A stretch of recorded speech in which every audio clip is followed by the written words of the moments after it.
Bonjour à tous, bienvenue pour cette nouvelle vidéo pour notre chaîne YouTube Haute Fidélité Saumur. Aujourd'hui, nous recevons Alex de chez Trinov. Bonjour à Salut. tous, salut. Bon alors, tu vas nous présenter une nouveauté que vous avez sortie chez Ouais, Trinov. une nouveauté, nouveau processeur Altitude. Donc, voilà, processeur Altitude CI.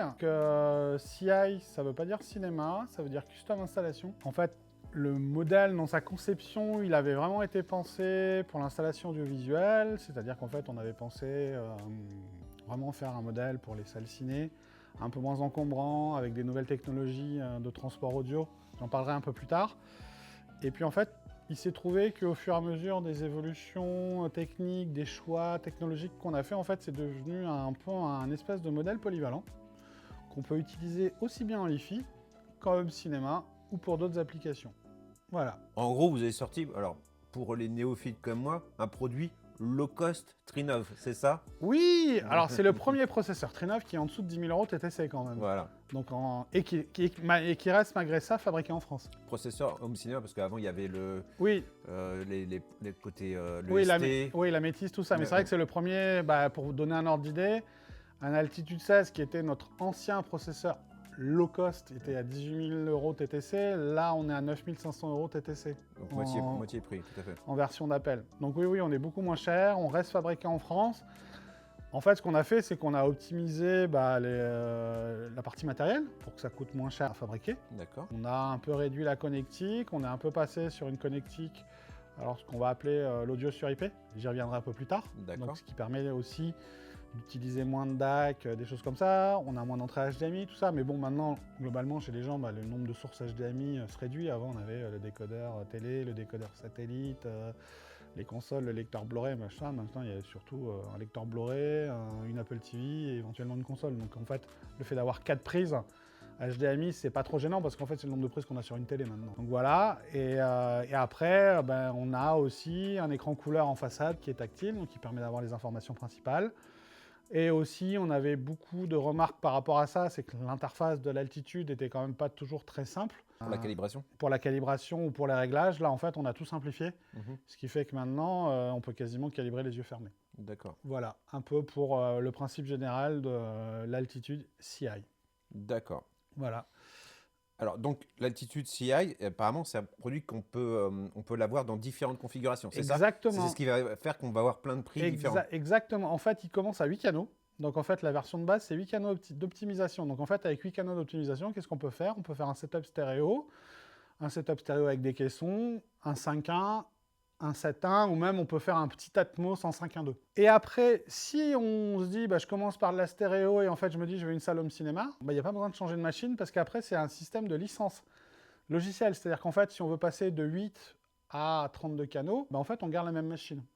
On peut aller jusqu'à 32 canaux avec On ce peut aller logiciel? à 32 canaux avec cette machine, effectivement. Et ça se fait sans retour usine. C'est-à-dire qu'avec le soft, on peut Voilà, en fait, il faut juste une carte bleue. En fait, il y a juste les licences à rajouter et en fait, après, globalement, dans l'application Trinov, il y a un pop-up qui va apparaître, qui va dire mise à jour de licences nécessaires et on débloque en fait le nombre de licences nécessaires et après on peut passer. Donc si on avait un système stéréo, du coup, on peut calibrer son système Atmos en 32 canaux.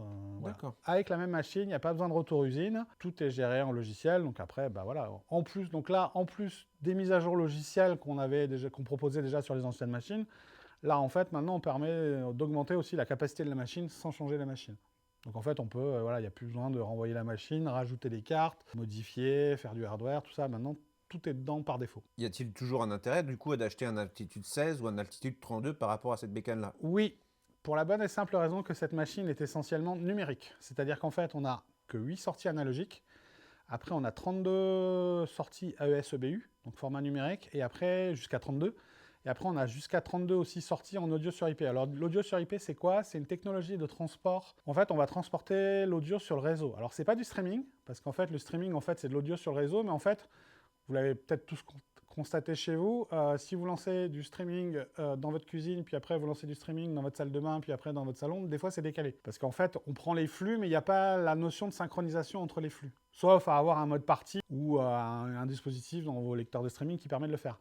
L'audio sur IP, en fait, c'est quelque chose de beaucoup plus évolué dans le sens où en gros il y a une notion d'horloge et qui en fait qui fait que tous les paquets audio vont arriver en même temps. Historiquement, l'audio sur IP, ça avait été développé pour le monde professionnel dans le sens où en fait globalement vous imaginez, je sais pas, l'Eurovision par exemple, je prends un truc très simple, où vous avez des centaines de canaux audio. Donc en fait, avant, ça passait par des réseaux analogiques au numérique et ça faisait des câbles qui ressemblaient à des...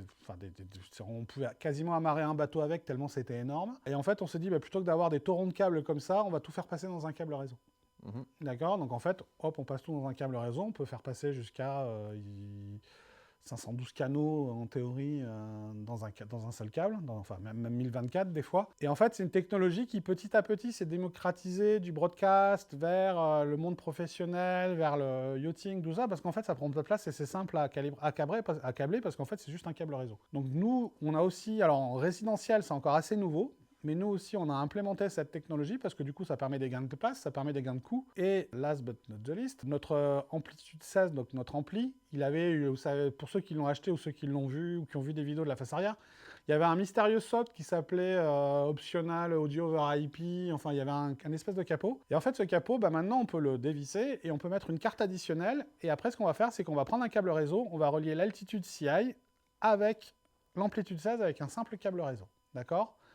Après, on prend un petit logiciel où là, on va faire ce qu'on appelle le routage. Donc, en fait, le routage, c'est quoi? C'est en gros, avant, ce qu'on faisait avant avec les XLR, c'est-à-dire on prend l'entrée, la sortie 1 de l'altitude, on la met sur l'entrée 1 de l'amplitude, mais on faisait ça physiquement. Là, on est obligé de le faire logiciellement. Donc, en gros, c'est un peu comme un jeu de bataille navale, en fait. C'est-à-dire qu'on remplit des cases. En général, c'est une diagonale. Donc, et en fait, ça permet de dire, la sortie 1 de l'altitude, tu vas dans l'entrée 1 de l'amplitude, et c'est tout. Mais après, c'est vraiment juste un câble réseau de 30 cm entre les deux. Par contre, ce qui était possible avant, vu qu'on avait les sorties XLR, aujourd'hui, c'est soit un RJ45, soit vos câbles DB, je sais pas combien, DB25. Ça veut dire qu'il faut absolument acheter un ampli très Alors, neuf. voilà, c'est pour ça qu'en fait, l'altitude 16 ou l'altitude 32 a encore de l'intérêt. C'est par exemple, si vous avez une installation existante avec des amplis Macintosh, des amplis existants, qui sont analogiques, avec l'altitude CI, tu pourras aller jusqu'à 8 canaux, et après, il faudra passer par des boîtes de conversion qui sont coûteuses, ça fait un peu une usine à gaz, donc autant rester sur un altitude 16 ou une altitude 32. Par contre, si tu es dans une nouvelle installation, à ce moment-là, tu peux prendre l'altitude CI et l'amplitude 16, ou n'importe quel ampli audio sur IP d'ailleurs, parce qu'après, en fonction des besoins, il peut y avoir besoin de plus de puissance, plus de compacité, tout ça. Après, c'est une technologie qui est universelle.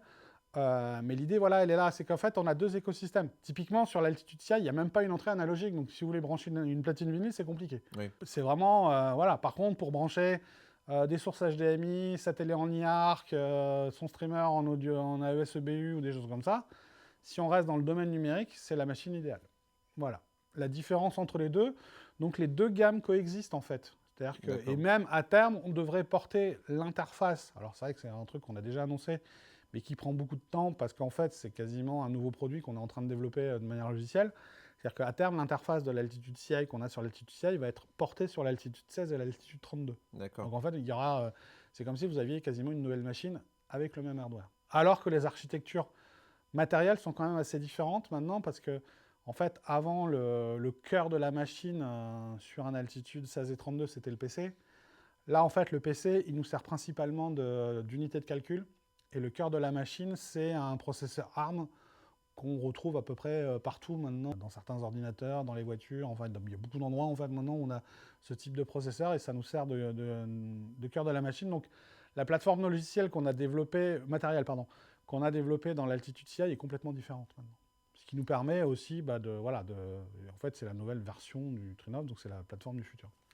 Alors, le gros avantage aussi des altitudes avant, c'était la durée de vie, c'est-à-dire que c'était tout le temps réparable. Est-ce qu'on va avoir cette même durée de vie sur ce produit-là? Oui, on part sur 10 ans. Là. En fait, on part encore sur des cycles de vie de 10-15 ans. D'accord. Donc le SAV, pas de problème. Ah oui, l'avantage en plus, c'est que nous, on a encore... Les produits sont fabriqués en France et il y a toujours la maîtrise technologique de tous nos produits, de l'algorithme, du matériel, du logiciel. Donc en fait, entre guillemets, c'est nous qui décidons d'arrêter. Quand on dépend d'un constructeur tiers, si d'une technologie d'un constructeur tiers, il y en a eu plein, si le constructeur tiers décide d'arrêter, ça s'arrête. Il y a eu un exemple il n'y a pas très longtemps, je ne me souviens plus quoi d'ailleurs, je ne vais pas arriver à le retrouver. Tu peux dire Oppo par exemple. Oui, Oppo, s'est arrêté, pof. Voilà, où je tous sais. ceux qui fabriquaient avec des lecteurs Oppo, sur base Oppo, voilà, c'est terminé, le SAV, il y en a peu. Voilà, c'est ça. Ou par exemple, des fois, je me souviens des services de streaming ou des services associés qui d'un coup... Ah oui, c'était là. Ça y est, je me souviens. C'est typiquement une enceinte connectée et en gros, le constructeur décide de plus la mettre à jour. Donc en fait, d'un coup d'un seul, pour une histoire de certificat, on perd Spotify, on perd TuneIn, on perd tout. Et l'enceinte connectée, ça devient une brique. Oui. Parce que plus rien ne marche. Même le Bluetooth ne marche pas parce qu'en fait, ça dépendait du certificat. Donc ça devient un lunaire en fait.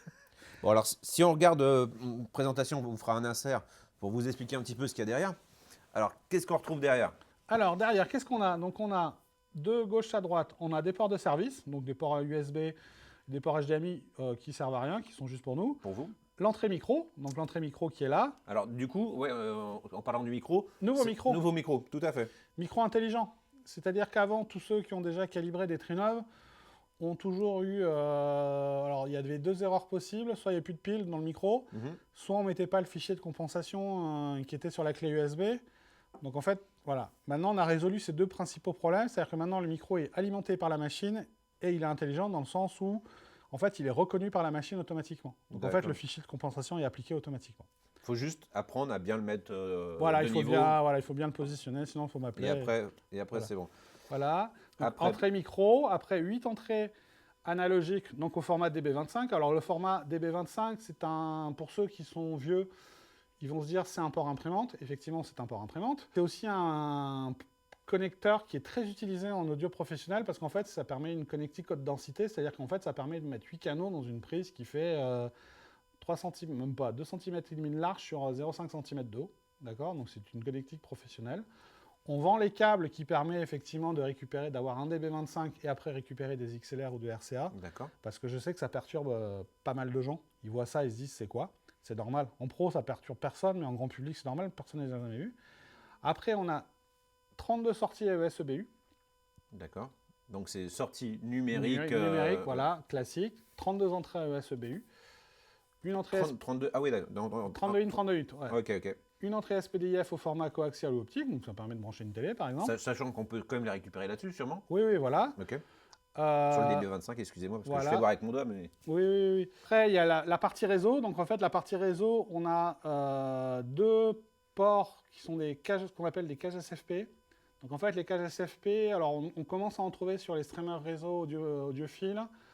En fait, c'est une connectique qui est très utilisée, en fait, pour le coup en réseau, dans les switches, tout ça. C'est qu'en fait, après, ça permet de choisir son connecteur. C'est-à-dire qu'on peut très bien... Après, on vient à ce qu'on appelle un transmetteur SFP, on l'insère dedans et on peut choisir si on veut une prise réseau cuivre, donc câble réseau classique, ou fibre. Fibre optique. Pourquoi on a fait ça? En fait, c'est toujours pareil, c'est pour des soucis d'évolutivité, parce que pour l'instant, c'est vrai que la majorité des connectiques sont cuivre, mais nous, on commence à avoir maintenant des environnements professionnels où les altitudes CI peuvent être installés, où en fait, maintenant, ils ne câblent plus qu'en fibre. Oui, puis on a le cas aussi sur certains lecteurs réseau. Voilà, donc en fait, les gens câblent en fibre, parce qu'en fait, câbler en fibre, ça coûte pas cher, et ça permet de faire passer, en fait, sur un seul fil, on peut faire passer des fois l'équivalent de 100 câbles réseau. Donc en fait, c'est pour ça. Donc on a mis ça, on a 2 ports, parce que ça permet de faire des liaisons redondées et sécurisées. On a un port réseau RJ45 classique, qui lui, vous allez le brancher sur la box, et vous allez avoir accès à l'interface, d'accord? C'est là que vous allez faire les mises à jour, tout ça. En fait, il y en a un, ça va être pour gérer le produit, et l'autre, c'est le réseau audio in pour rentrer la musique, c'est ça? Ouais, rentrer ou sortir la musique. D'accord, ok. En audio sur IP. Comme sur l'autre, il faut à chaque fois 2 câbles réseau si on veut mettre de la musique. Voilà, ouais. En fait, par défaut, la configuration, elle est là. Le port 1, c'est pour le contrôle, et le port 2, ou le port 3, c'est pour la partie audio sur IP. Okay. Ça permet d'avoir 2 réseaux séparés et de ne pas avoir de problème. Okay. D'accord?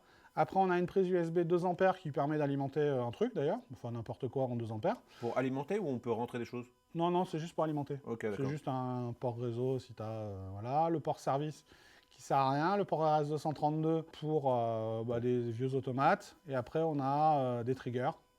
Donc, 4 triggers en sortie pour allumer les amplis. Un trigger en entrée qui peut servir à allumer l'altitude. On a un jack pour brancher le port IR, une prise électrique. Et après, dans la partie HDMI, on a 4 entrées HDMI et de sorties dont la sortie 1 est compatible IARC. Donc ça D'accord. permet de récupérer le son de la télé. Voilà un peu pour la connectique à l'arrière, donc qui permet effectivement, tant qu'on reste à peu près dans le domaine numérique, de faire répondre à beaucoup de choses. tous les besoins modernes. On peut brancher voilà, son Apple TV, son lecteur Blu-ray 4K, ses consoles de jeux. Et de toute façon, on a une entrée IARC. Donc, s'il y a d'autres vieilles consoles qu'on ne sait pas trop comment les brancher, on les branche sur la télé. Exactement. Et on récupère le son en IARC. Exactement, voilà. Face avant, encore plus simple qu'avant. Face avant, encore plus simple qu'avant, un bouton power et un écran tactile, couleur, haute résolution. Ça marche, ok. Voilà, donc ça permet effectivement de... voilà, donc c'est la nouvelle machine. Que dire d'autre? Donc, oreilles de rack qui sont installées sur la machine, là déjà, donc qui permet de l'installer dans un rack directement, de la visser. Sinon, il y a les pieds qui sont fournis avec. Tout est fourni de toute façon dans la machine, là, le cordon secteur, tout ça. Donc la machine de base, on a dit moins de 10 000 euros, c'est-à-dire Ouais, 9 588 euros de TTC, très exactement pour 8 canaux. Et, quand vous, et pour, après, pour ajouter des canaux d'optimisation, c'est 1020 euros de TTC pour 2 canaux. Et le micro, quelle option? Voilà, le micro est en option. Voilà, qui coûte Qui coûte 985 euros de mémoire. Oui, c'est à peu près le même prix que l'ancien. Ouais, c'est à peu près le même prix que l'ancien, donc D'accord. qui est en option. Il n'y a pas de micro associé à une machine, donc après, si vous dites je suis un fan de Trinov et j'en mets un dans 5 pièces chez moi, Oui. vous n'avez besoin que d'un micro. Oui, Ouais. oui, ou si c'est un particulier qui va faire qu'une seule calibration, Voilà. il voit avec son revendeur qui lui apporte Exactement. son micro. Le revendeur facture ou pas sa prestation de Voilà. calibration, mais il vient avec son micro. Voilà, exactement. Ça existe dans 6 couleurs, c'est ça? Rouge, violet, rose? Ouais, c'est... Non, qu'une seule couleur. oui, c'est une façade noir Ouais. alu classique. Non, on n'a pas fait de version colorée. Mais oui, non, c'est juste en noir, mais bon. Non, c'était une blague. Après, peut-être qu'un jour, on va savoir. Oui, sur option. Sur option, on peut tout faire. Sur option. Voilà, on peut tout faire. Très bien, c'est super ça comme nouveau produit. Et, c'est très bien. Et j'insiste sur le fait que c'est vraiment polyvalent. Alors, il ne faut pas croire, parce qu'en fait, j'ai encore eu des discussions hier sur le trajet en voiture. C'est un produit qui marche aussi bien en hi-fi qu'en cinéma. D'ailleurs, j'en ai pas parlé, mais pour la hi-fi, on va voir Roon, Dirvana qui vont arriver à la rentrée. D'accord. On attend la certification. Et l'UPnP aussi, donc pour récupérer des services de streaming. Mais c'est vraiment quelque chose, voilà. Évidemment, c'est compatible avec toutes nos technologies d'optimisation. Donc, on a l'optimiseur, qui permet d'optimiser la réponse des enceintes dans la pièce et avoir le meilleur résultat, exploiter au mieux ces enceintes. On a évidemment le waveforming qui va arriver aussi, qui est là dans la machine pour la gestion du grave, l'uniformité dans le grave. Donc on a tous les algorithmes dans la dernière version. Les décodeurs, pareil, Dolby, DTS, Euro 3D, IMAX sont dans leur dernière version, dans leur dernière implémentation.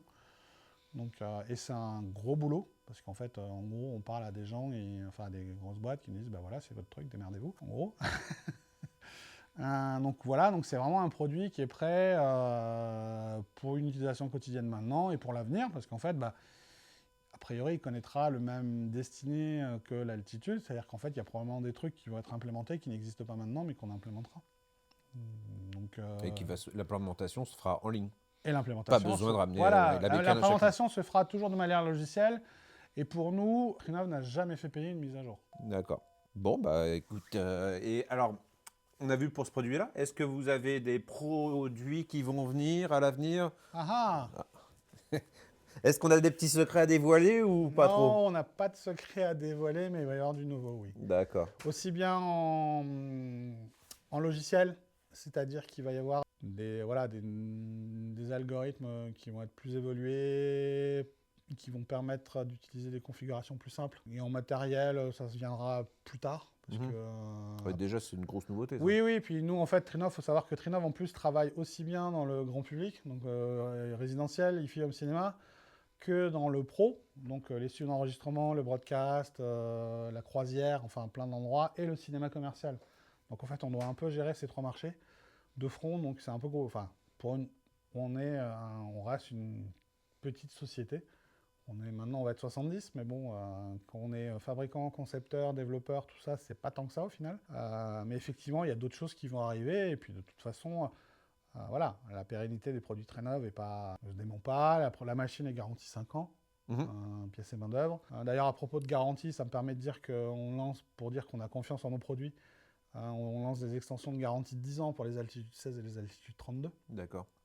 Donc en fait, globalement, on aurait pu... Voilà, pour ceux qui ont acheté un altitude 16 en 2018-2019, ou même ceux qui ont acheté des altitudes 32 voilà, dans la même période, et qui arrivent à la fin de leur garantie, ils peuvent les re-garantir pendant 5 ans supplémentaires. Pièce et main d'œuvre. Est-ce qu'un jour vous ferez un intégré? Bonne question. Alors, à une époque, j'aurais dit non.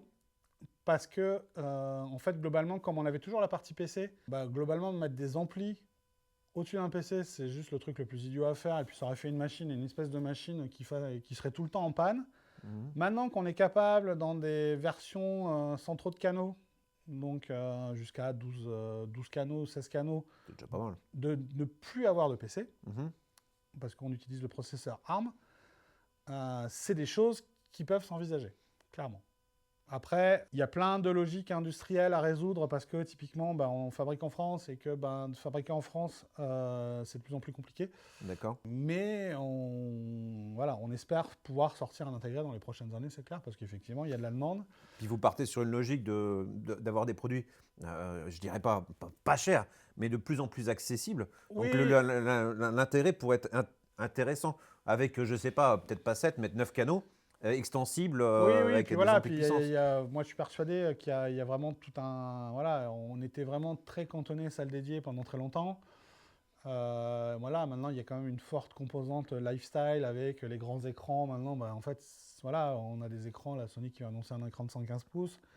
Les vidéoprojecteurs, tout ça, maintenant.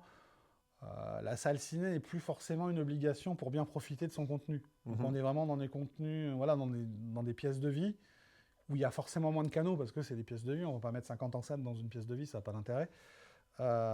Ceux qui ont commencé le 5.1 il y a 25 ans se souviennent très bien des enceintes surround qui tombaient toujours. Oui. Parce que les gamins les faisaient tomber, donc on est un peu... Et dans une pièce de vie, c'est rare qu'on ait un rack. Et voilà, donc en fait, l'idée, effectivement, c'est aussi d'avoir aussi, l'idée, c'est aussi un peu de démocratiser Trinov, pour qu'il y en ait... moi, mon but en tant que représentant de Trinov en France, c'est qu'il y en ait le plus possible. Donc là, quand on me croise dans la rue, il me dit « Ah, ouais, j'ai un Trinov chez vous, j'aime beaucoup ce que vous faites. » Mais non, mais l'idée, elle est là. Donc clairement, il y a toutes ces interrogations, et puis l'intégrer, c'est quand même quelque chose qu'on nous demande depuis très longtemps. Donc alors, je ne promets pas que ça va arriver l'année prochaine, parce que on a d'autres, on a quand même une roadmap. L'année prochaine, de notre côté, on est au mois de juin, donc il te reste plus que 6 mois, il faut que peut-être que tu y ailles là. La R&D, vous avez entendu, il va falloir y aller. Au boulot. Non, mais en fait, mais c'est quelque chose qu'on envisage, clairement. Ok. Donc, bonne nouvelle. Et puis à la limite, si vous voulez des intégrés, mettez-le en commentaire en dessous de la vidéo. Je veux un intégré, je veux un intégré, je veux un intégré. Exactement. Et puis vous marquez le prix, 2500 €, moi ça me va.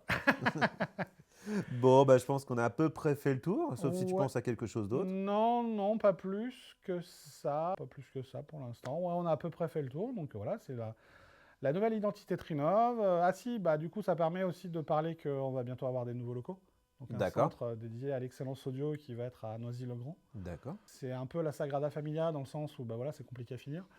Et ça sera un local qui sera accessible qu'aux revendeurs ou le particulier pourrait y aller aussi? Je pense que a priori, il est fort probable que on fera des journées du patrimoine à Trinov pour montrer. On veut quand même garder ce côté un peu accessible, c'est-à-dire que on va pas faire une tour d'ivoire, donc effectivement, quand tout sera mis en place, quand tous les espaces de démonstration seront mis en place et qu'on pourra accueillir les personnes dans de bonnes conditions, effectivement, il y aura des espèces de journées portes ouvertes où les gens pourront voir. Il y aura probablement un musée Trinov avec l'historique de toute la société, avec des premières machines qui n'étaient pas des processeurs d'optimisation audio, mais des possibles de captation audio en 3D. Trinov vient de là, c'est assez rigolo d'ailleurs. Et et nos salles cinéma, les différentes salles animales et de salles d'écoute, l'idée aussi, c'est de montrer un peu ce qu'on fait. Mais là encore, il faut de la patience parce que on a déjà quasiment un an de retard. Mais le bâtiment, c'est un peu plus loin. Tu sais ce que c'est. Les travaux, je connais un peu, On a fait de la captation 3D, des prises de son à marteau-piqueur et tout ça, c'était bien. Donc mais effectivement, il y a ces nouveaux locaux qui vont arriver. Donc Trinov reste une société indépendante. Il y a beaucoup de rachats en ce moment et beaucoup de questionnements sur les avenirs de certaines entreprises, que c'est racheté par des très gros groupes ou des très grosses entités. Donc on se dit, qu'est-ce que ça va devenir? Nous, on est toujours indépendants, c'est toujours les 3 fondateurs qui sont aux commandes, donc on peut être confiant sur la pérennité des produits et ça ne sera pas une brique dans 3 ans. De toute D'accord. façon, les produits Trinov, on tient toujours à ce que même si voilà, les produits marchent en connexion Internet toujours. Mhm. Donc en fait, même si on n'existait plus dans 20 ans, 30 ans, 40 ans, peu importe, les produits marcheront encore. On n'est pas dans cette logique de produits connectés où il y a encore une histoire d'abonnement, une histoire Tout à fait. de connexion obligatoire à un cloud. Voilà, les produits peuvent marcher sans connexion. Voilà. Parfait. Bah, merci beaucoup pour toutes ces informations. Bah de rien. J'espère que cette vidéo vous a plu. Oui. Donc, si vous avez des questions ou quoi que ce soit, vous les mettez en commentaire, ainsi que le prix de l'intégrer. Voilà. Voilà. Et puis, bah, je vous dis à bientôt. Salut. Allez, salut, à bientôt.